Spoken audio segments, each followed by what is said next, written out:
अस्सलाम वालेकुम। Welcome to my channel voice over by Amna Shah. I hope कि आप खुश होंगे। कहानी शुरू करने से पहले आपसे रिक्वेस्ट है कि अगर आपको मेरा कंटेंट पसंद आता है तो प्लीज़ मेरे चैनल को सब्सक्राइब करें। आइए कहानी का आगाज़ करते हैं।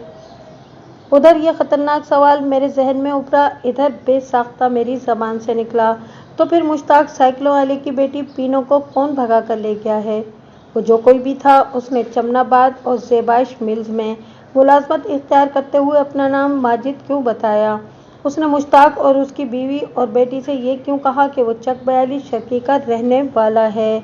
उसकी बीवी का नाम सुगरा उर्फ सुग्गी और बेटे का नाम तारिक है, जो 3.5 साल का एक गोल मटोल और प्यारा सा बच्चा है। इस पुरस्कार बंदे ने पीनो को घर से भगा ले जाने के लिए तुम्हारे बेटे माजिद की शख्सियत और पस मंज़र का सहारा क्यों लिया? थानेदार पुत्र, एक ज़ईफ़ उल उम्र शख्स ने मुझे मुखातिब करते हुए कहा। अगर मेरी याददाश्त साथ दे रही है तो मैं आपको उस बंदे तक पहुंचा सकता हूं जिसने आप सबको धोखा दिया है। वो किस तरह बाबा जी? मैंने चौंक कर इस खमीदा कुमर बुढ़े बाबे की तरफ देखा। आपकी बड़ी मेहरबानी होगी अगर इस दगाबाज को पकड़ने में आप मेरी कुछ मदद करें। मैं अपनी बात में कहूँगा क्योंकि अभी मैं काफ़ी कुछ सोच रहा हूँ। वो गहरी संजीदगी से बोला। पहले आप मुझे ये बताएं कि पीनो को घर से भगा ले जाने वाले बंदे का हुलिया और कद काठ कैसा है? मैंने सवालिया नज़र से आफ्ताब अहमद की जानिब देखा और कहा, आफ्ताब, तुम बाबा जी को माजिद की शक्ल सूरत और वज़े कते के बारे में बताओ। सच्ची बात तो यह है कि मैंने सिर्फ माजिद का नाम ही सुना था और वो भी महज 2 रोज़ पहले। मेरी इससे कभी मुलाकात नहीं हुई थी। आफ्ताब को अपने साथ चक 42 शर्की लाने का मेरा एक ख़ास मकसद था और वो ये कि आफ्ताब माजिद का सूरत आशना था। दरअसल आफ्ताब होटलबाजी का आदी था। उसने माजिद को 3-4 बार मौलवी के खोखे पर खाना खाते देखा था। मैं चूँकि माजिद की तलाश में चक 42 शर्की आया था, लिहाजा मुझे किसी ऐसे हमसफ़र की ज़रूरत थी जो माजिद को देखते ही पहचान ले। चुनांचे इस सफ़र में आफ्ताब को मैंने अपने साथ रख लिया था। मेरे हुक्म पर कांस्टेबल ने माजिद का हुलिया और जसामत तफसील से बयान कर दी। जब कांस्टेबल खामोश हुआ तो वो बाबा सरसराती हुई आवाज़ में बोला, मुझे तो ये रमज़ान अली का पुत्र कदीर लगता है। एक दो और पुख्ता उम्र अफराद ने भी इस बुढ़े बाबे की बात की तस्दीक कर दी। ये सब सुनकर मेरे रगों में सनसनी सी दौड़ गई थी। मैंने इन सबको बहैसियत मजमूई मुखातिब करके सरसराती हुई आवाज़ में पूछा, कौन रमज़ान और कौन कदीर? कदीर रमज़ान और सफ़िया का अकलौता बेटा था, एक अधेड़ उम्र शख्स ने ठहरे हुए लहजे में मुझे बताया। वो लोग भी इधर ही चक 42 शर्की में रहते थे और खेती बाड़ी से गुजर बसर करते थे। काफ़ी अर्से पहले रमज़ान की मौत हो गई। खेतों में काम करते हुए एक जहरीले सांप ने रमज़ान को डस लिया था। सफ़िया दिमागी तौर पर कमज़ोर थी, बल्कि अगर ये कहा जाए तो गलत नहीं होगा कि सफ़िया दिमागी मरीज़ा थी और ये असरात कदीर के अंदर भी मुंतकिल हुए थे। इसकी बातें सही दिमाग अफराद से बहुत मुख्तलिफ थीं। वो अपने आप को बहुत कुछ समझता था। उसका ख्याल था कि गाँव वाले जाहिल हैं, जो उसकी बातें इन लोगों के पल्ले नहीं पड़ती हैं। कदीर के ऐसे ही रवैये की वजह से अक्सर लोगों ने उसे प्रोफेसर कहकर छेड़ना भी शुरू कर दिया था। वो सांस लेने के लिए थमा और फिर अपनी बात मुकम्मल करते हुए बोला, लगभग 3 साल पहले कदीर ये गांव छोड़कर अचानक कहीं गायब हो गया था। फिर उसने पलटकर पीछे नहीं देखा। कोई नहीं जानता कि कदीर इस वक्त कहाँ होगा और क्या कर रहा होगा, मगर आपके सिपाही ने माजिद का जो हुलिया बयान किया है वो तो हूबहू कदीर पर ही फिट बैठता है। और कदीर की माँ सफ़िया? मैंने उसके खामोश होने पर बेचैनी से कहा, मैं इससे मिलना चाहता हूँ। सफ़िया के इंतकाल के बाद ही तो कदीर गायब हुआ था, मुझे बताया गया। माँ जैसी तैसी भी थी। जब तक वो जिंदा थी कदीर ने गांव छोड़ने के बारे में सोचा भी नहीं था, लेकिन सफ़िया की वफ़ात के बाद वो बहुत ज़्यादा उदास हो गया था और फिर एक दिन वो अचानक गायब हो गया। कदीर ने तालीम कहाँ तक हासिल की थी? मैंने एक फौरी ख्याल के तहत सवाल किया। मुझे बताया गया कि वो 4 जमातें पास था, मगर खुद को किसी आलिम फाजिल से कम नहीं समझता था। और माजिद? मैंने टटोलने वाले अंदाज में कहा, ये कितनी जमातें पढ़ा हुआ है? मैंने इन लोगों को गुमशुदा पीनो के संदूक से मिलने वाले यकसतरी पैगाम और मुंशी अब्दुल जब्बार की फाइल में संभाल कर रखी हुई तनख्वाह में इजाफे की दरख्वास्त के बारे में कुछ नहीं बताया था। एक जमात भी नहीं, माजिद के बाप मंजूर ने जवाब दिया। मेरा पुत्र चिट्टा अनपढ़ है, मगर हिसाब किताब में खासा तेज है। मेरी दुकान का सारा निज़ाम वही चलाता है और बाजार से सारा सौदा भी वही लाता है। मैं इस वक्त जिस नौयत की सूरत हाल से दो चार था, इसके मुताबिक मंजूर किराना फरोश का अकलौता बेटा माजिद وہ شخص ہرگز نہیں ہو سکتا تھا جس کی تلاش میں میں اپنے تھانے سے چک 42 شرکی پہنچا تھا۔ باقی قدیر نامی یہ بندہ پینو کی گمشدگی میں بحیثیت ماجد ملوث تھا یا نہیں، اس بارے میں سردست میں کچھ نہیں کہہ سکتا تھا۔ یہ کیس کل شام تک جتنا سہل اور سیدھا دکھائی دے رہا تھا، وہ سہانا خواب چکنا چور ہو کر رہ گیا تھا، اور ایک مرتبہ میں پھر اندھیری گلی میں کھڑا تھا۔ میں اپنے مطلوبہ بندے کے بارے میں سوچ ہی رہا تھا کہ اس مجمع میں سے کسی نے ایک جانب اشارہ کرتے ہوئے بآواز بلند کہا، لو جی، ماجد بھی آ گیا۔ میں نے اس طرف دیکھا جدھر اس بندے نے اشارہ کیا تھا تو مجھے مذکورہ سمت میں ایک سائیکل سوار سامان والے تھیلوں سے لدا پھدا آتا ہوا نظر آیا۔ میں نے اس شخص پر نگاہ جما دی۔ جلدی وہ ہمارے نزدیک پہنچ گیا۔ اس نے اپنی سائیکل کو کریانے کی دکان کے پہلو میں کھڑا کیا، پھر وہاں موجود افراد کو حیرت اور استعجاب بھری نظر سے دیکھنے کے بعد منظور سے بولا، ابا، کیا ہو گیا؟ سب خیریت تو ہے نا؟ منظور نے میرا اور آفتاب کا تعارف کرانے کے بعد ماجد کو بتایا کہ پتر کسی بندے نے تمہارے نام پر ادھر چمن آباد میں بڑی افراتفری مچا دی ہے اور ایک کڑی کو بھی بھگا لے گیا ہے۔ پولیس اسی کی تلاش میں ہمارے پنڈ آئی ہے۔ میں نے پرمعنی سوالیہ نظر سے آفتاب احمد کی طرف دیکھا۔ وہ 1 منٹ تک بغور ماجد کا جائزہ تنقیدی انداز سے لیتا رہا اور پھر نفی میں گردن ہلاتے ہوئے بولا، ملک صاحب، یہ ہمارا مطلوبہ ماجد نہیں ہے۔ لیکن یہ کیسے ممکن ہے؟ ماجد نے اپنے باپ کی وضاحت کے جواب میں قدرے تیز آواز میں کہا کہ کوئی شخص میرا نام اختیار کر کے اتنا بڑا دھوکہ کس طرح کر سکتا ہے؟ میں نے نہایت ہی مختصر الفاظ میں منظور کریانہ فروش کے بیٹے ماجد کو صورتحال سے آگاہ کیا، تب جا کر بات اس کی سمجھ میں آئی۔ اس کے بعد بھی وہ کافی دیر تک مجھے بے یقینی سے دیکھتا رہا۔ چک 42 شرکی میں اب ہمارا کوئی کام باقی نہیں رہا تھا۔ مجھے جس بندے کی تلاش تھی وہ منظور کا بیٹا ماجد ہرگز نہیں تھا، لہٰذا ہم نے روانگی اختیار کی۔ اگلی صبح میں تھانے پہنچا اور کانسٹیبل جنید خان کو اپنے پاس طلب کر لیا۔ وہ بھی مجھ سے ملاقات کے لیے بے تاب تھا، لہٰذا دوڑتا چلا آیا۔ اس نے مجھے سلام کیا اور کچھ کہنے کے لیے اپنے لب واک کرنے ہی والا تھا کہ میں نے سوال داغ دیا۔ ہاں، اب بتاؤ کہ تم مجھ سے گزشتہ رات کیوں ملنا چاہتے تھے اور کیا معاملہ تھا؟ آپ نے کل مشتاق سائیکلوں والے کے گھر کے سامنے میری ڈیوٹی لگائی تھی کہ میں گھوم پھر کر پینو کی گمشدگی کے حوالے سے معلومات اکٹھا کروں، اس نے کہا۔ وہ وضاحت کرتے ہوئے بولا، اور بس اسی سلسلے میں مجھ سے ایک چھوٹی سی کوتاہی ہو گئی تھی۔ کیسی کوتاہی؟ میں نے قطع کلامی کرتے ہوئے پوچھا۔ کیا تم نے ادھر ادھر گھومتے ہوئے اپنی آنکھیں بند کر لی تھیں جو تمہیں کچھ بھی دکھائی نہیں دیا، یا تم نے اپنی سماعت پر تالا ڈال لیا تھا جس کی وجہ سے تمہیں کچھ سنائی نہیں دیا؟ مجھے دکھائی بھی دیا اور سنائی بھی، بس میں آپ سے اس کا ذکر نہ کر سکا۔ یہی سوچا تھا کہ آپ جب زیبائش ٹیکسٹائل مل سے واپس آئیں گے تو آپ کو سب کچھ بتا دوں گا، لیکن پھر یہ بات میرے ذہن سے نکل گئی، اور جب دوبارہ یاد آیا تو آپ تھانے سے اٹھ کر اپنے کوارٹر میں جا چکے تھے۔ سچ سچ بتاؤ، تم نے کل ٹانگے میں بیٹھ کر کتنے سموسے اور پکوڑے پیلے تھے؟ میں نے اس کی آنکھوں میں جھانکتے ہوئے استفسار کیا، کیونکہ جب میں واپس آیا تو دونوں تھیلے خاصے ہلکے ہو چکے تھے۔ بس جی، میں نے تھوڑے سے پکوڑے اور کوئی 6-7 سموسے ہی کھائے تھے، وہ بڑی معصومیت سے بولا۔ یہ بس جی نہیں بلکہ ٹرک جی ہے، میں نے طنزیہ لہجے میں کہا۔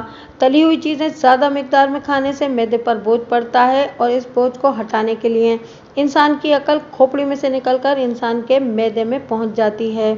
غلطی ہو گئی ملک صاحب، وہ عاجزانہ انداز میں بولا۔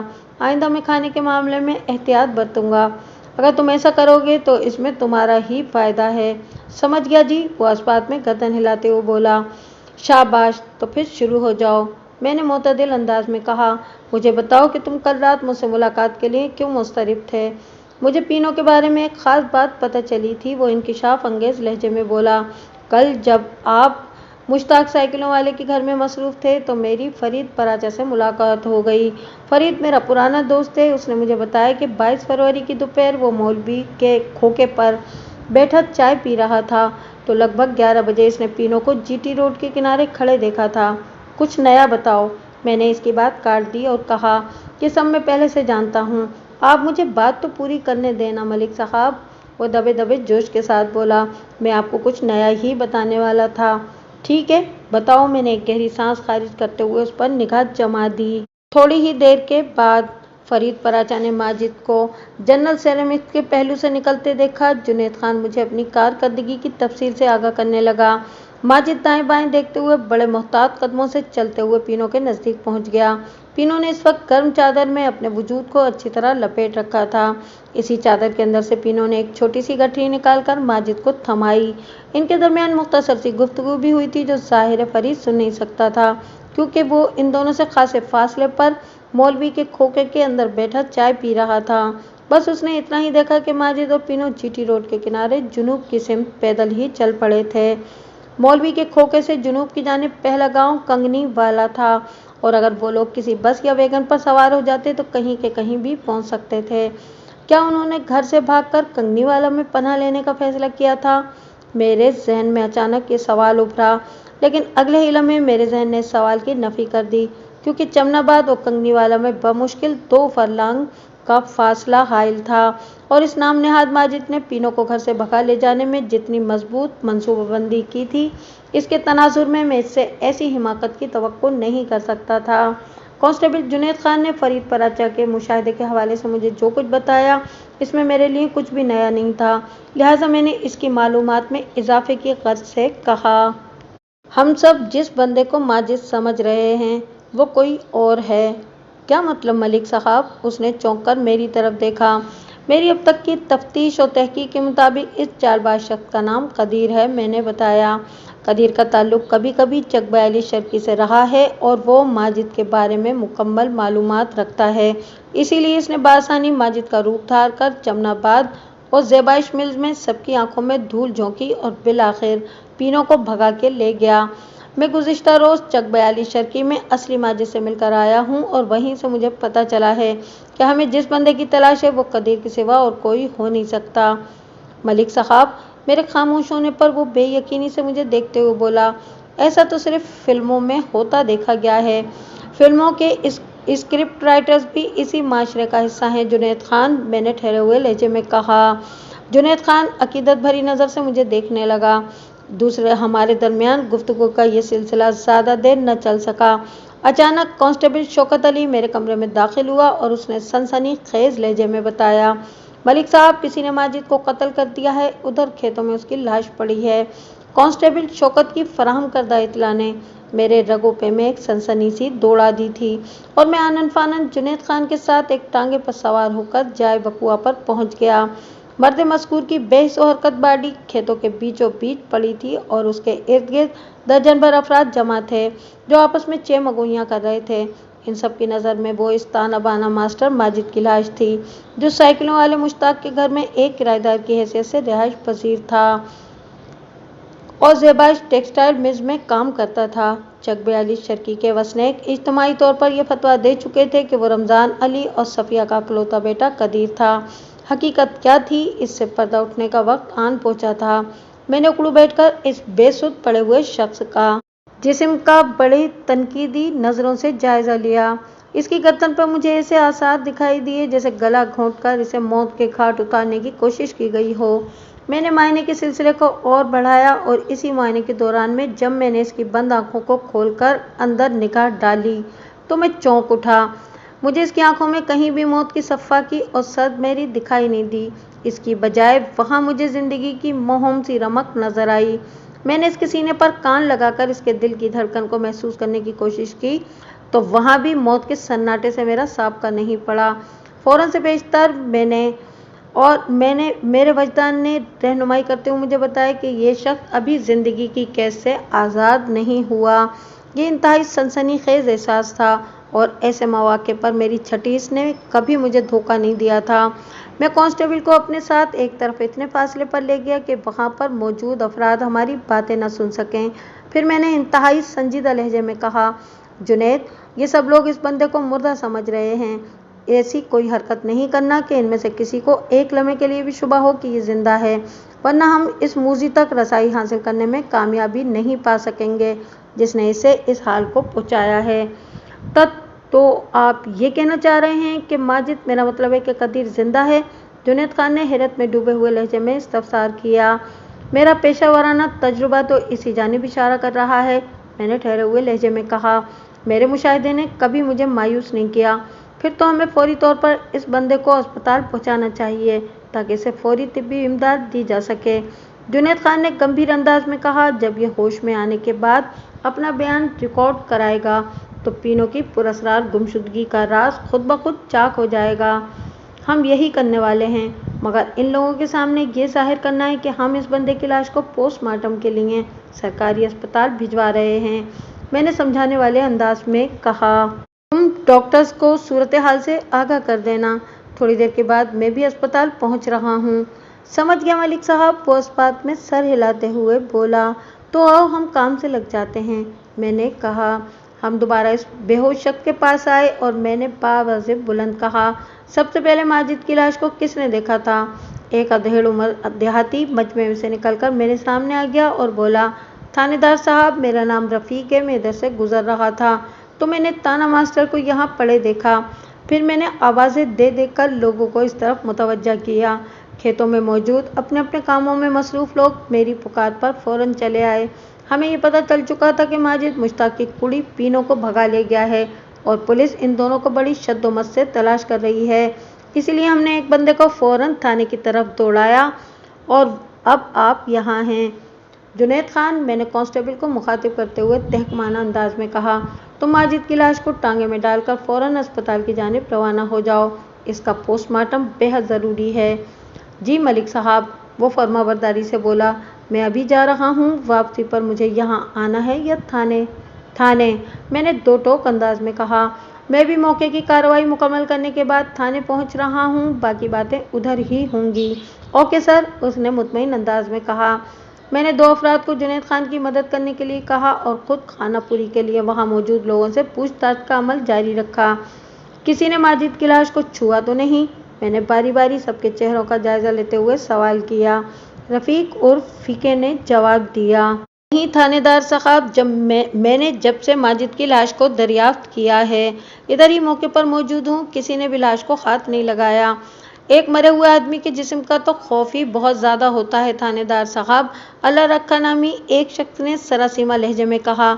इसे छूने की हिम्मत कौन करेगा? जमील नामी एक बुढ़े बाबा ने पुरख्याल अंदाज में कहा, जैसी करनी वैसी भरनी। चाचा जमील, ताली एक हाथ से नहीं बजाई जा सकती, नवाज तेली ने मायनाखेज अंदाज में कहा।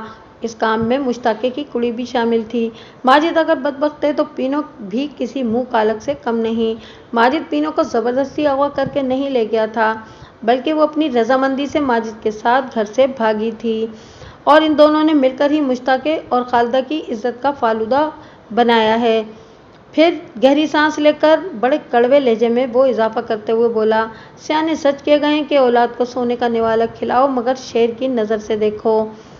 तुम लोग आपस की बहसबाजी बंद करो तो मैं भी थोड़ा सा कार्य सरकार करके अपनी रोज़ी हलाल कर लूँ, मैंने तंजिया लहजे में कहा। वो एकदम खामोशी इख्तियार करके मेरी जानिब मुतवज्जा हो गए। इस दौरान में कांस्टेबल जुनैद बेहोश बंदे को तांगे पर लाद कर डिस्ट्रिक्ट अस्पताल रवाना हो चुका था। मैंने निहायती ठहरे हुए लहजे में कहा, माजिद अपने अच्छे या बुरे अंजाम को पहुँच चुका। तुम में से कोई जानता है कि माजिद की मौत में किसका हाथ हो सकता है? सब एक दूसरे की तरफ देखने लगे, जैसे इनमें से किसी के पास भी इस सवाल का जवाब न हो।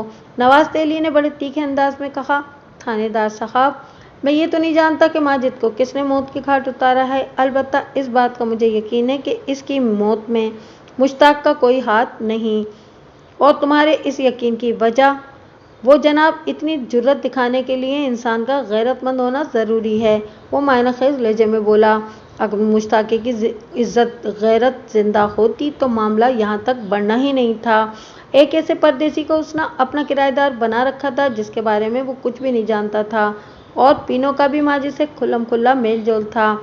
ये चांद तो एक दिन चढ़ना ही था सरकार। मुश्ताक साइकिलों वाला इन लोगों में मुझे कहीं नहीं दिखाई दे रहा था।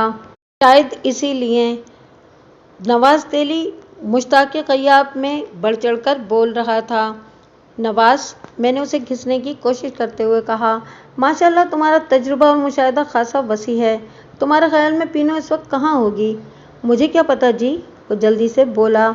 मैंने कब कहा कि तुम इसके मकाम से वाकिफ़ हो? मैंने उसकी आंखों में देखते हुए कहा, मैं तो तुम्हारा ख्याल जानना चाह रहा था। जनाब, सीधी सी बात तो ये है कि माजिद की लाश जमनाबाद के खेतों में पड़ी मिली है, वो इज़हार ख्याल करते हुए बोला। इसका मतलब यही है कि पिछली रात माजिद को इधर ही कहीं कत्ल करके इसकी लाश को खेतों में फेंक दिया गया था और पीनो चूंकि माजिद के साथ भागी थी इसलिए इसे भी जमनाबाद या इसके आसपास में कहीं होना चाहिए। तुम्हारी बात में वजन है नवाज। मैंने तारीफी नज़र से उसकी तरफ देखा और कहा कि मैं चाहता हूं कि तुम कानून के साथ ताउन करो। किस किस्म का ताउन थानेदार साहब? उसने हैरत आमेज नज़र से मेरी तरफ देखा। आप मुझसे क्या चाहते हैं? मैं नवाज तेली को एक तरफ ले गया। तुम अपने ख्याल को रखो एक तरफ और एक दो बंदों को साथ रखकर जमनाबाद और उसके गिरदोनवा में पीनो को तलाश करने की कोशिश करो। मैंने इसे अपने मंसूबे से आगाह करते हुए कहा, लेकिन ये काम बहुत होशियारी और राजदारी के साथ करना है। तुम मेरी बात समझ रहे हो ना? चंगी तरह समझ गया थानेदार साहब, वो खुश होते हुए बोला। मुझ पर एतमाद करने का शुक्रिया। आप फिक्र न करें, मैं किसी को भी इस मामले की कानो कान खबर नहीं होने दूंगा। शाबाश, मैंने सताइशी अंदाज में कहा। तुम्हारे इस खुफिया तहकीक का जो भी नतीजा बरामद हो, इसकी रिपोर्ट तुमने थाने आकर मेरे सामने पेश करना है। ओके सरकार, वो बड़े स्टाइल से बोला। मैं आपकी तवक्को पर पूरा उतरने की कोशिश करूंगा। मैंने मजीद 10 मिनट जाए वकुआ की रस्मी कार्रवाई में गुजारे, फिर सरकारी अस्पताल की जानिब रवाना हो गया। मैंने नवाज तेली के ज़िम्मे जो काम लगाया था उसकी अपनी जगह एक अहमियत थी, मगर इन लम्हात में मेरी निगाह इस बेहोश बंदे पर टिकी हुई थी जिसे मैंने कांस्टेबल जुनैद खान की निगरानी में बगैर से इलाज मुआवजा खेतों से उठवाकर डिस्ट्रिक्ट अस्पताल भिजवाया था। अगर इस बंदे की आंख और जबान खुल जाती तो इस केस के मुख्तलिफ दरवाज़ों पर लगे हुए ताले खुद ब खुद खुल जाना थे। डॉक्टरों की अनथक मेहनत, तवज्जो और अदविया के जादू असर अमल ने काम दिखाया और सपहर 4 बजे के करीब इस बंदे ने आंख खोल दी। लगभग 6 बजे वो बयान देने के काबिल हो गया। इसे हालत बेहोशी से आलम होश में लाने में अस्पताल की कारकर्दगी के अलावा मेरी दुआओं का भी असर था। इस केस को हल करने के लिए एक वही शख्स मेरी उम्मीद का वाहिद जरिया था। वो बंदा कदीर ही था। उसने खुद को ज़माने भर की नज़रों से छुपा कर रखने के लिए अपना इलाका छोड़ने के साथ ही एक नकली शख्सियत भी तख्लीक कर ली थी। अगरचे माजिद नामी एक इंसान जीता जागता चक 42 शर्की में मौजूद था, लेकिन बहरहाल वो माजिद नहीं बल्कि कदीर सन ऑफ रमज़ान अली था। कदीर ने जो इब्तिदाई बयान दिया उसका खुलासा मैं उसी की ज़बानी आपको सुनाता हूँ। पीनो मुझे बहुत अच्छी लगती थी और वो भी मुझ में गहरी दिलचस्पी लेने लगी थी, मगर ये सोचकर कि मैं न सिर्फ शादीशुदा बल्कि एक बच्चे का बाप भी हूँ, पीनो ने मुझसे एक ख़ास फासला रखा हुआ था। हमारे बीच ताल्लुकात आगे बढ़ते रहे और फिर एक वक्त ऐसा भी आया जब मैंने महसूस किया कि मैं पीनो के बगैर ज़िंदा नहीं रह सकता। चुनाचे इसकी मोहब्बत से मजबूर होकर मैंने उसे अपनी असलियत से आगाह कर दिया। ये सब सुनकर पीनो बहुत खुश हुई और वो हर हाल में मुझे अपनाने के लिए तैयार थी, लेकिन इसके साथ ही पीनो ने इस खदशे का इजहार भी किया कि अगर इसके वालिदैन को पता चला कि मैं माजिद नहीं कदीर हूँ और मैंने अपने बारे में जो भी बताया वो सब झूठ है, तो वो शादी के लिए तैयार नहीं होंगे। एक अंदेशा ये भी था कि अगर इसके माँ बाप ने चक 42 शर्की जाकर कदीर के बारे में पूछ परतीत की तो ये राज छुपा नहीं रह सकेगा कि कदीर की माँ दिमागी मरीज़ा थी और इसी बीमारी में उसकी मौत वाक़ हो गई। अलावा इसी चक 42 शर्की में कदीर की यानी मेरी रेपुटेशन भी कुछ अच्छी नहीं थी। लिहाजा हम दोनों ने मिलकर यही फैसला किया कि घर से भागकर हम किसी और इलाके की तरफ निकल जाते हैं और एक नई ज़िंदगी का आगाज़ करते हैं। मैं समझता हूँ कि हमारा यह फैसला गलत था, लेकिन इसके सिवा हमारे पास और कोई चाराकार भी नहीं था। सो हमने सबकी आंखों में धूल झोंककर एक कदम उठा लिया, लेकिन सब कुछ उल्टा हो गया। क्या उल्टा हो गया? मैंने सवाल और जवाब का सेशन शुरू करते हुए कदीर से पूछा। हम दोनों जीटी रोड के किनारे बड़े मज़े से आगे बढ़ रहे थे कि अचानक किसी ने मेरे अकब में आकर मेरे मुंह पर एक कपड़ा रख दिया। इसने बताया, अकब में होने के बायस मैं इस मनहूस शख्स को देख नहीं सकता था। बस इतना याद है कि वो कोई तनूमंद और सख्त जान शख्स था जिसे इतने ज़ोर से मेरे मुंह पर कपड़ा दबा रखा था कि मुझे सांस लेने में दुश्वारी महसूस हो रही थी। इस कपड़े में से एक अजीब सी नागवार बदबू उठ रही थी। इस गेंडे ने मुझे ज़्यादा सोचने समझने का मौका नहीं दिया। इन लम्हात में मैं पीनो के लिए बहुत फिक्रमंद था, मगर मेरी बेबसी ने मुझे कुछ करने नहीं दिया और मैं देखते ही देखते दुनिया और माफिया से बेखबर हो गया। बोलते बोलते कदीर की सांस फूल गई और वह धीरे धीरे खांसने लगा। मैंने इसे पानी पिलाया और उसके दोबारा बोलने का इंतज़ार करने लगा। یہ جس دور کا واقعہ ہے، اس زمانے میں گجرانوالہ کے قلب سے گزرنے والی جی ٹی روڈ سنسان اور غیر آباد ہوا کرتی تھی۔ کہیں کہیں کوئی فیکٹری اور بیچ میں خالی پلاٹس یا پھر تحت نگاہ سرسبز و شاداب کھیتوں کا سلسلہ تھا۔ یہی وجہ تھی کہ قدیر کو پیش آنے والے واقعے کا کسی نے نوٹس نہیں لیا تھا۔ جب میری آنکھ کھلی تو میں نے خود کو ایک تاریک کمرے میں بے دست و پا پایا۔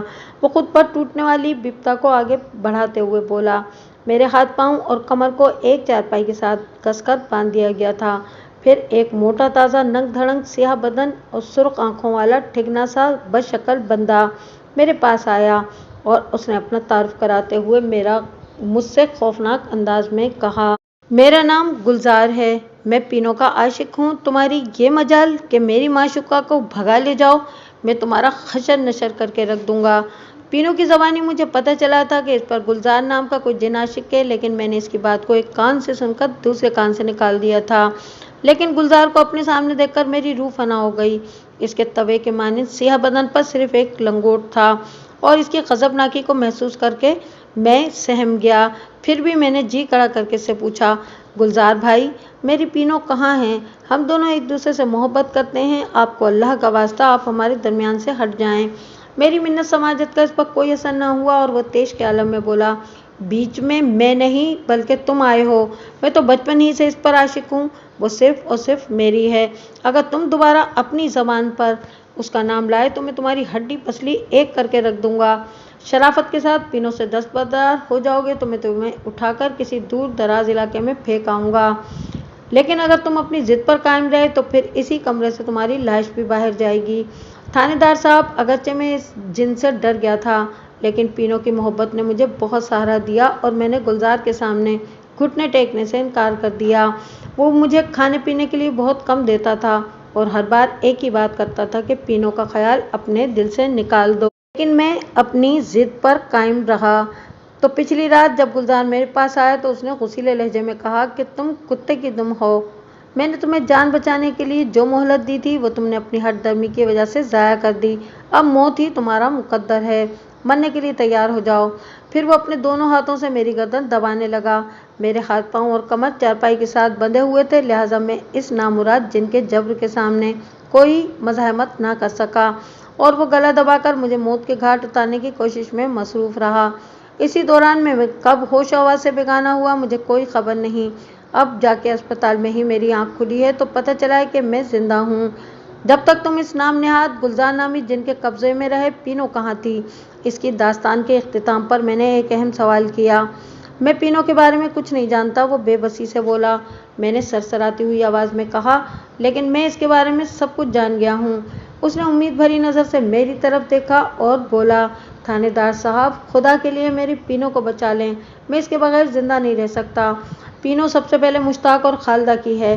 میں نے اٹھ کر کھڑے ہوتے ہوئے سپاٹ آواز میں کہا، تم فی الحال ادھر اسپتال میں آرام کرو، میں پینو کو بچانے کے لیے جاتا ہوں، تم سے بعد میں آ کر بات کرتا ہوں۔ وہ تشکرانہ نظر سے مجھے دیکھنے لگا۔ میں نے کانسٹیبل جنید خان کی قدیر کے ساتھ ڈیوٹی لگائی، اسپتال کے عملے کو خصوصی ہدایات دیں اور وہاں سے واپس آ گیا۔ قدیر کی اسٹوری میں گلزار کی انٹری نے میرا کام آسان بنا دیا تھا۔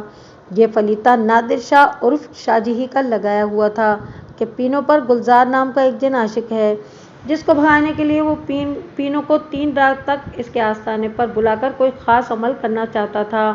جب شاہ جی کو اپنے مقصد میں کامیابی حاصل نہ ہوئی تو اس نے دوسرا راستہ اختیار کر لیا۔ میں نے اسی رات 2 کانسٹیبل اور حوالدار فلک شیر کی مدد سے پیر فرتوت نادر شاہ کے آستانے پہ چھاپا مارا اور شاہ جی کی ہوس کا شکار ہونے والی پینو کو زندہ سلامت برآمد کر لیا۔ شاہ جی اور اس کے دستے راست جلال کا میں نے جو حشر کیا، اسے آپ تصور کی نگاہ سے دیکھنے اور محسوس کرنے کی کوشش کریں۔ اس سارے کبھی کھیل میں جلال نے اپنے حلیے میں خاصی ڈراؤنی تبدیلیاں کر کے گلزار جن کا کردار ادا کیا تھا۔ میں نے پینو کو مشتاق سائیکلوں والے کے حوالے کرنے کے بعد سمجھانے والے انداز میں کہا، اولاد سے لاد پیار ضرور کرو مگر اسے بے لگام نہ چھوڑو۔ وہ شرمندگی کے بوجھ سے زمین میں گڑا چلا جا رہا تھا۔ جھکی ہوئی گردن کے ساتھ اس نے مریل سی آواز میں جواب دیا، جو آپ کا حکم۔ یہ بندہ قدیر برا انسان نہیں ہے، میں نے ایک ایک لفظ پر دباؤ ڈالتے ہوئے کہا۔ ان دونوں سے جو غلطی ہوئی اسے معاف کر دینا، یہ تمہارے لیے ایک مثالی داماد اور پینو کے لیے ایک اچھا شوہر ثابت ہوگا۔ انہوں نے جو بھی کیا وہ ایک دوسرے کی محبت میں کیا ہے، اگرچہ طریقہ کار غلط تھا مگر ان کی محبت میں کوئی عیب نہیں ہے۔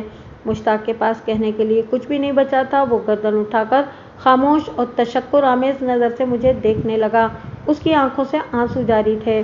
میں نے اس کے آنسو پوچھنے کی ضرورت محسوس نہیں کی اور نگاہ جما کر اسے تکتا رہا۔ ایسے جذباتی مناظر کم ہی دیکھنے کو ملتے ہیں۔